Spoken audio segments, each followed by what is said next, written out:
नमस्कार दोस्तों, कैसे हो आप सभी। आपका बहुत बहुत स्वागत है आपके YouTube चैनल एजुविजन क्लासेस पर। देखिए हम कर रहे हैं कुछ चैप्टर नंबर 5 एनसीईआरटी का क्लास 10th के लिए, जिसमें हम कर रहे हैं अरिथमेटिक प्रोग्रेस यानी समांतर श्रेणी। तो इसमें क्या है, हमने फर्स्ट वीडियो में क्वेश्चन नंबर 1 to 3 किया था। अब सेकंड वीडियो में हमने कल देखा था क्वेश्चन नंबर 4 से क्वेश्चन नंबर 16। आज करेंगे हम क्वेश्चन नंबर 17 से क्वेश्चन नंबर 20 कंप्लीट। तो चलिए स्टार्ट करते हैं अपनी एक्सरसाइज। चलिए बच्चों, क्वेश्चन नंबर 17 को देख लेते हैं। देखिए, आपको एक स्कूल दिया गया है। एक स्कूल के विद्यार्थी है ने वायु प्रदूषण कम करने के लिए स्कूल के अंदर और बाहर पेड़ लगाने के बारे में सोचा। यह निर्णय लिया कि प्रत्येक कक्षा का प्रत्येक अनुभाग यानी सेक्शन अपनी कक्षा की संख्या के बराबर पेड़ लगाएगा बच्चों। ठीक है, कक्षा फर्स्ट का एक अनुभाग फर्स्ट पेड़ लगाएगा और कक्षा सेकंड का सेकंड, और इसी प्रकार बच्चों थर्ड का थर्ड, और 12th का बच्चों 12th लगाएगा। ठीक है, तो आपको बताना है कि उसके पास सेक्शन है 3। इस स्कूल के विद्यार्थी द्वारा लगाए गए कुल पेड़ों की संख्या हमें इस क्वेश्चन के अंदर बतानी है। ठीक है, हम इस क्वेश्चन को, इस प्रॉब्लम को विजुलाइज कर लेते हैं। हम एपी क्रिएट करेंगे बच्चों, सबसे पहला एपी बनाएंगे। ठीक है, देखिए फर्स्ट क्लास का जो बच्चा होगा उसको एक पेड़ लगाना होगा। जैसे जैसे क्लास बढ़ेगी वैसे वैसे नंबर ऑफ ट्रीज लगाने होंगे, यानी पेड़ों की संख्या बढ़ानी होगी। तो 2 वाले को 2, थर्ड क्लास वाले को बच्चों कितना लगाना होगा 3। इसी प्रकार 12th क्लास वाले बच्चों को लगाने पड़ेंगे 12, यानी 12 पेड़ लगाने होंगे। अब हर क्लास के 3 सेक्शन हैं। ठीक है, तो तीनों सेक्शन अलग अलग लगाएंगे तो बच्चों 3 से मल्टीप्लाई करना पड़ेगा सबको। ठीक है, तीनों सेक्शन अलग अलग पेड़ लगाएंगे तो फर्स्ट सेक्शन वाले, फर्स्ट क्लास के 3 सेक्शन थे, ये 3 पेड़ लगाएंगे। ये हो जाएगा 3 दूनी 6 पेड़ लगाएंगे सेकंड क्लास वाले। इसी प्रकार ये 9, और ये बच्चों हो जाएगा 36। अब क्वेश्चन के अंदर क्या क्या दिया गया, ए हमारे पास कितनी है 3, डी बच्चों हम सेकंड टर्म में से फर्स्ट टर्म को घटा देते हैं तो ये भी हमारे पास कितना आ जाएगा 3। ठीक है, क्योंकि हमने यहाँ पे एपी बना ली भैया। एपी कितनी होगी अपने पास 3, 6, 9, इस प्रकार करके ये 36 तक हमारे पास एपी सीरीज है। तो ए क्वेश्चन के अंदर 3 है, और सेकंड टर्म यानी 6 में से 3 घटाएंगे तो अपने पास डी आ जाएगी। और एन की वैल्यू बच्चों हमारे पास कितनी है 36, और एन भी हमें दिया गया है नंबर ऑफ टर्म कितनी है बच्चों, इसमें 12 क्लास है तो एन हमारे पास 12 है। बस हमने अपना फार्मूला लगा लेना है, n/2 a प्लस एल वाला फार्मूला लगा देंगे। एन कितना हमारे पास 12, ए कितने बच्चों हमारे पास 3, लास्ट टर्म 36। अब ये 6 कट जाएगा, यहाँ पे ये आ जाएगा 39। बस मल्टीप्लाई कर देनी है अपने को, 6 में 54, और 6 थी 18, और 5 बच्चों 23। तो 234 पेड़ लगेंगे भाई। कुल पेड़ों की संख्या 234 होगी भाई। इसका राइट आंसर हो जाएगा बच्चों। बिल्कुल आसान सा क्वेश्चन है, जितनी बड़ी स्टेटमेंट है ऐसा क्वेश्चन नहीं है। बिल्कुल घबराना नहीं है आपको स्टेटमेंट देख के। चलते हैं हमारे नेक्स्ट क्वेश्चन की तरफ, क्वेश्चन नंबर 18। ठीक है, देखिए केंद्र ए और प्रारंभ करते हुए बारी बारी से केंद्र ए और बी को लेते हुए त्रिज्याओं 0.5, 1.0 सेंटीमीटर, 1.5 सेंटीमीटर, 2.0 सेंटीमीटर वाले उत्तरोत्तर अर्धवृत्ताकारों को खींचकर एक सर्पिल यानी स्पाइरल बनाएगा बच्चों। ठीक है, जैसा कि आकृति 5.4 में दर्शाया गया। देखिए अच्छे से देखिए इसको, क्वेश्चन को। यहाँ पे क्या है, ये एक स्पाइरल है, ये अर्धवृत्त बच्चों। ठीक है, और ये भी फिर एक अर्धवृत्त हो जाएगा इधर, और फिर इस प्रकार अर्धवृत्त बन जाएगा, और फिर इस प्रकार अर्धवृत्त बन जाएगा। इस प्रकार एक ये स्पाइरल, यानी क्या बच्चों ये स्पाइरल है। शेपरिंग बोलते हैं ना आप इसको। हमें पाई का वैल्यू लेनी है 22/7।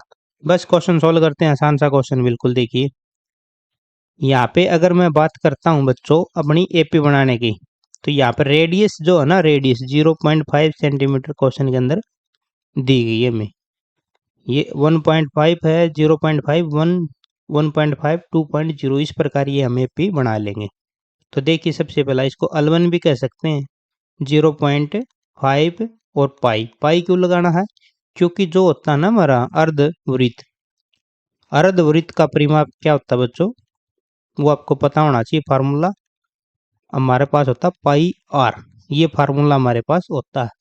अब आर इसमें 0.5 है और पाई कितने हमारे पास पाई। इसी प्रकार हम L2 बना लेंगे। L2 में क्या हो जाएगा बच्चों, पाई हमारे पास कितनी हो जाएगी 1 ठीक है। इस प्रकार सीरीज है ना 0.5, उसके बाद 1.0, उसके बाद है 1.5, उसके पास है 2.0। इस प्रकार ये सीरीज है। तो बस इसके साथ में सिर्फ आपको पाई से मल्टीप्लाई कर देनी है, ठीक है। ये हम एपी बना लेंगे। L2 अपना कितनी आ जाएगी भाई पाई। ऐसी L3 हमारे पास कितनी आ जाएगी 1.5, ठीक है। और ऐसे हमारे पास कितने हैं नंबर ऑफ स्पाइरल, कितने भाई 13। एन की वैल्यू हमारे पास क्वेश्चन में 13 दी गई है। बस इसको सॉल्व कर लेते हैं। देखिए एस एन का फार्मूला हम यहाँ पे लगा देते हैं, n/2 2a plus n-1 into में d। n हमारे पास 13 बच्चों, 2 इंटू ए हमने कितना निकाला भाई इसके अंदर 0.5 पाई प्लस n-1, n है हमारे पास 13 माइनस में 1, और d की वैल्यू हमारे पास कितनी बच्चों, देखिए इसमें से अगर ये घटाएंगे L2 में से अगर मैं L1 घटाऊंगा तो हमारा क्या आ जाएगा बच्चों d आ जाएगा, ठीक है। तो अगर मैं कहता हूँ पाई में से मैं 0.5 घटा देता हूँ तो फाइनली वो कितना बचेगा 0.5 पाई बचेगा बच्चों, ठीक है। बस यहाँ पे रख देते हैं 0.5 पाई। अब इसको मल्टीप्लाई करा देते हैं। देखिए 5 दूनी 10 यानी 1 आ जाएगा बच्चों, और 1 की पाई से मल्टीप्लाई करेंगे तो ये पाई आ जाएगी। यहाँ पे बचेगा 12 और 12 पंजे 60 यानी 6 आधा, 6 पाई हो जाएगी बच्चों। इसको 6 और ये पाई कितनी हो जाएगी, जोड़ देंगे तो ये आ जाएगी 7 पाई। अब यहाँ पे वैल्यू पुट कर देनी है आपको पाई की, आपके लिए इजी हो जाएगा क्वेश्चन। 22/7, 7 से 7 कैंसिल, 2 से 11। अब 13 और 11 के मल्टीप्लाई कर दीजिए, आपकी कुल स्पाइरल की संख्या आ जाएगी, लंबाई आ जाएगी। लंबाई कितनी आ जाएगी बच्चों इनकी स्पाइरल की, मल्टीप्लाई कर लेते हैं। 13 कम 13 और 1 14, 143 सेंटीमीटर इस क्वेश्चन का राइट आंसर आ जाएगा। पूरे जो 13 स्पाइरल है ना बच्चों, उसकी लेंथ कितनी आ जाएगी आपकी 143 सेंटीमीटर। चलिए दोस्तों क्वेश्चन नंबर 19 की तरफ चलते हैं। 200 लट्ठों को डेयरी के रूम में इस प्रकार रखा जाता है, सबसे नीचे वाली पंक्ति में 20 लट्ठे हैं भाई, उससे अगली पंक्ति में 19 लट्ठे हैं, फिर 18। इस प्रकार एक सीरीज बनानी है अपने को। 200 लट्ठे टोटल है भाई, सबसे ऊपरी पंक्ति में कितने लट्ठे हैं। तो चलिए सॉल्व कर लेते हैं इस क्वेश्चन को भी भाई। एपी बना लेते हैं। सबसे पहला हमारे पास 20 लट्ठे है, उसके बाद 19 है, उसके बाद 18। इस प्रकार कितने बच्चों 200 लट्ठे हमें अरेंज करने हैं भाई। तो इसमें ए हमारे पास 20 हो जाएगा, डी हमारे पास 19 में से 20 जाएगा तो 1 बचेगा बच्चों, ठीक है ना। 19 में से 20 जाएगा तो क्या बचेगा 1, वो भी माइनस का, ठीक है। अब हमारे पास लास्ट टर्म कितनी है ए एन, वो है 200। पता है ना आपको, सेकंड टर्म में से हम क्या कर देते हैं फर्स्ट टर्म को घटा देते हैं, तो डेट इज -1। ए एन हमारे पास है 200। बस हमें क्या फार्मूला लगाना है एस एन का, रख लेते हैं वैल्यू। इस फार्मूले में हमारी वैल्यू रख लेते हैं। एन हमारे पास पता नहीं कितने क्वेश्चन के अंदर, 2a हमारे पास है 20 प्लस n-1 इंटू में डी हमारे पास है -1, इक्वल टू रख लेते हैं बच्चों 200। अब इसको सोल्व कर लेते हैं। 20 दूनी 40, अंदर मल्टीप्लाई करेंगे तो ये माइनस का n, ये प्लस का 1, इक्वल टू 200। अब 40 और 41 हो जाएगा बच्चों, ठीक है। 40 और 41 माइनस में n इक्वल टू 200। अब 2 को उस साइड शिफ्ट कर देंगे और ये मल्टीप्लाई कर लेगा भाई फाइनली। बस ये होगा 400, इसके अंदर मल्टीप्लाई कर लीजिए n की, 41 n माइनस n का स्क्वायर इक्वल टू 400। अब माइनस n हमें आगे लेना पड़ेगा भाई, और इसको अंदर ले लेते हैं 400 को इक्वल टू 0। माइनस में कभी क्वाड्रेटिक इक्वेशन हम रखते नहीं हैं, तो माइनस कॉमन ले लेते हैं। तो ये प्लस का 41 माइनस का 41 हो जाएगा बच्चों, और ये प्लस का 400 हो जाएगा। साइन चेंज हो जाते हैं बच्चों।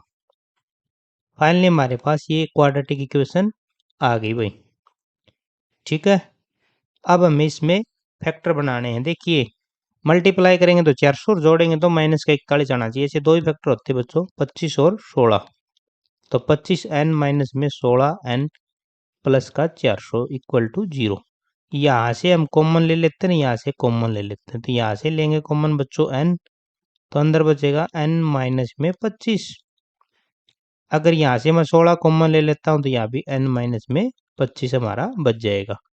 फाइनली हमारे पास दो फैक्टर निकल के सामने आ गए, n माइनस 16 इक्वल टू 0 और n माइनस 25 इक्वल टू 0। देखिए n बराबर उस साइड जाके 16 हो जाएगा, ये n बराबर 25 हो जाएगा। ठीक है, तो पंक्तियों की संख्या यानी नंबर ऑफ रोज या तो 16 हो सकते हैं या 25 हो सकते हैं, लेकिन हम अभी कह नहीं सकते कि कौन सा कितना है। तो सबसे ऊपरी पंक्ति में कितना है ये हम देख लेते हैं। देखिए हम यहाँ पे an का फार्मूला रख लेते हैं, पहले 16 रखेंगे फिर 25 रखेंगे, तो यहाँ पे a plus n minus 1 into में d। ए क्वेश्चन में 20 है भाई, n 16 रख लेते हैं, माइनस में d कितने हमारे पास माइनस का 1। 16 में से 1 जाएगा तो बच्चों कितना बचेगा 15, 15 1 से मल्टीप्लाई करेगा तो माइनस के 15, तो यहाँ से आ जाएगा 5 हमारा आंसर। अब हम क्या करेंगे, अब n की वैल्यू हम 25 रख के देखते हैं क्वेश्चन के अंदर, a plus n minus 1 into में d, इसी फार्मूले में रखनी, क्योंकि हमें ये तो पता ही नहीं भाई नंबर ऑफ रोज कितनी यानी पंक्तियों की संख्या कितनी, तो ये 25 को भी रख के देखना पड़ेगा ना। तो यहाँ पे a हमारे पास कितना है 20 प्लस 25 माइनस में 1 d है माइनस का 1, तो देखिए बच्चों यहाँ पे बचेगा 24, 24 1 से मल्टीप्लाई करेगा तो ये माइनस का 24 आएगा, और माइनस का 24 का मतलब होता है -4। तो आप n की वैल्यू 25 नहीं ले सकते, क्योंकि -4 का मतलब है कि आपने कोई भी लट्ठे नहीं रखे हैं, बल्कि माइनस में गया, माइनस में तो आंसर हो ही नहीं सकता हमारा। इसीलिए नंबर ऑफ रोज यानी पंक्तियों की संख्या कितनी ले लेंगे हम 16, पंक्तियों की संख्या हमारी आ जाएगी बच्चों 16। ठीक है, और ऊपर ये क्वेश्चन है ना कितनी पंक्तियों में रखे गए, सबसे ऊपरी पंक्ति में कितने, तो ऊपरी पंक्ति में बच्चों 5 है। ठीक है, ऊपरी पंक्ति में कितने हैं 5, इस क्वेश्चन का राइट आंसर हो जाएगा। चलते हैं हमारे क्वेश्चन नंबर 20 की तरफ, आज का लास्ट क्वेश्चन है बच्चों। एक आलू दौड़ पटेटो में प्रारंभिक स्थान पर एक बाल्टी रखी हुई है जो पहले आलू से 5 मीटर की दूरी पर है, तथा अन्य आलू की एक सीधी रेखा में परस्पर 3 मीटर की दूरी पर रखा गया है। कुछ नहीं, इस क्वेश्चन में बच्चों ऐसे हैं, 10 आलू रखे गए हैं ऐसे। ठीक है, ऐसे रख रखे क्वेश्चन में आलू। तो एक लड़का है, ठीक है, वो क्या करता है, वो दौड़ लगाता है। सबसे पहला वो 5 मीटर की दौड़ लगाता है, इस आलू को लेकर आता है, यहाँ पे एक बकेट में डाल देता है, यानी एक बाल्टी में डाल देता है। फिर यहाँ से फिर दौड़ लगाता है और फिर यहाँ पे जाता है और फिर डाल देता है। इस प्रकार ये क्वेश्चन है। ठीक है, सभी आलू को कलेक्ट करता है, इस बाल्टी के अंदर डालता है। ठीक है बच्चों, तो बस हमें एपी बना ले लेनी इस क्वेश्चन के अंदर। सबसे पहले उसने 5 मीटर की दौड़ लगाई, उसके बाद 3 मीटर और जाना पड़ा, 8 फिर 13, इस प्रकार उसने 10 बार क्या लगाई भाई, दौड़ लगाई। तो इसमें ए की संख्या कितनी आएगी बच्चों 5, डी हमारे पास 8 में से 5 जाएगा तो 3, और नंबर और टर्म कितनी हमारे पास 10। बस हमें एस एन का फार्मूला लगा देना है क्वेश्चन के अंदर, n/2 2a plus n minus 1 into में d। अब n हमारे पास 10 बटे में 2, 2 इंटू ए 5, 10 में से 1 चल जाएगा बच्चों, d हमारे पास है 3, इसको कैंसिल कर देंगे 5, 5 दूनी 10, 9 तिया 27, अब ये आ जाएगा 37, तो 5 गुणा में 37, 5 सत्ता 35, 3 5 15, 3 भाई 18, 185 मीटर की दौड़ उसने लगाई बच्चों। ठीक है, अब क्वेश्चन क्या है ध्यान से देखना इसको। एक बार बच्चा यहाँ पे इसी को दिखा देता हूँ मैं आपको कलर चेंज करके। इस बच्चे ने क्या किया, एक बार इधर गया, ठीक है, एक बार फिर इसको कलेक्ट करे, एक बार इसको कलेक्ट करे, एक बार इसको कलेक्ट करे, लेकिन ये बच्चा वापस भी तो आया है भाई इतनी डिस्टेंस से। ठीक है, इतनी डिस्टेंस कवर करके ये बच्चा वापस भी तो आया है, समझ रहे हो ना आप, ये गया भी है और ये वापस भी आया बच्चों। तो जाने जाने की डिस्टेंस हमने कितनी निकाली 185, तो आने की भी तो 185 होगी ना भाई। तो ये कंफ्यूज कर सकता है क्वेश्चन आपको, तो आपको क्या कर देनी है 2 से मल्टीप्लाई कर देनी है, तो 18 दूनी 36 और एक भाई 37, 370 मीटर की टोटल दौड़ उसने बच्चे ने लगाई। इस क्वेश्चन का आंसर कितना आ जाएगा भाई? 370। बस ये थे हमारे सभी क्वेश्चन। ठीक है बच्चों, मिलते हैं हमारे नेक्स्ट चैप्टर में। तब तक के लिए अच्छी से मेहनत कीजिए भाई, और जी करे तो आपका सब्सक्राइब भी कर दीजिए चैनल को। ठीक है, थैंक यू।